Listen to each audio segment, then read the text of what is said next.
performing measurements within Data Studio. You can access this from the Data pull-down menu. So here, select measurement, and you'll see various options: angle, distance, width, polyline, pin, etc. Or normally right-click, add, and then select measurement within the 3D view, the live view there. It's a normal way for doing things. We're going to select distance here. Comes up with a default name of distance, but you can type in what you want.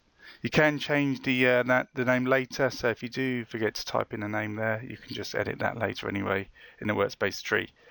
So we're selecting the first point and an end point to the right here. You can see that saying 7.777 meters, working in meters here.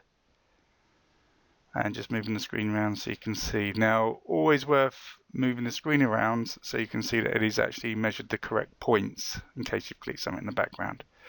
Here we're going to do a measurement. We're going to use a width command here. So this is ideal for measuring absolutes, an adjacent angle across, say, a road, for example. So first point and second point is along the curb edge, so the straight edge of the curb. And this comes out at 90 degrees from that point to the other side of the road we've selected. This stops us from going diagonally across the road in this example and therefore giving the wrong value. So it's a very accurate way of doing the width across straight edges. Again, just move the point cloud around so we can see we've definitely got the right points. Now we're going to add another measurement. This one's a plumb line, so this is going to determine the height within the point cloud. Again, you can type a name or just leave it as default. So the first thing you do when you're doing heights or plumb lines is click the bottom, extend up to the top, and select the top point. You can still move the point cloud around so you can get the correct point selected. And there we go, we've got 9 odd meters there. We're just going to add another measurement here.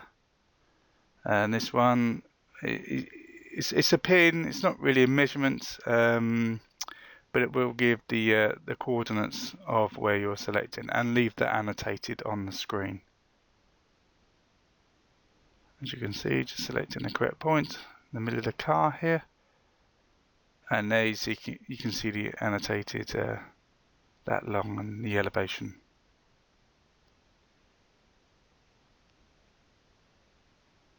And as you saw there, you can actually select the points, and this applies to the measurements as well. You can select the end points because they are shown as a ball, and you can move them. So again, if you do make an error, you can always move it later. And here we go, going to add another measurement, going to do an angle. So this helps determine the angle of, say here we've got the pavement to the building. So we're selecting from away from the building to the points where we want to see the angle, and then going up from there, and we can see an angle generated there. Now, definitely move the point cloud around. Make sure you've got things squared up. It's very easy to click on the wrong point. And again, this shows you how simple it is to edit. Just move that here. And here we are showing the angle going up there.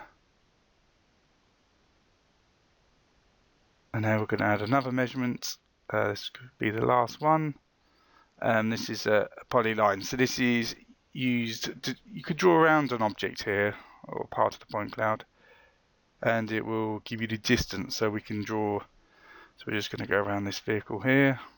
Very quickly, not very accurately. So just clicking again, and here we go. Use the escape key there to finish the last the click,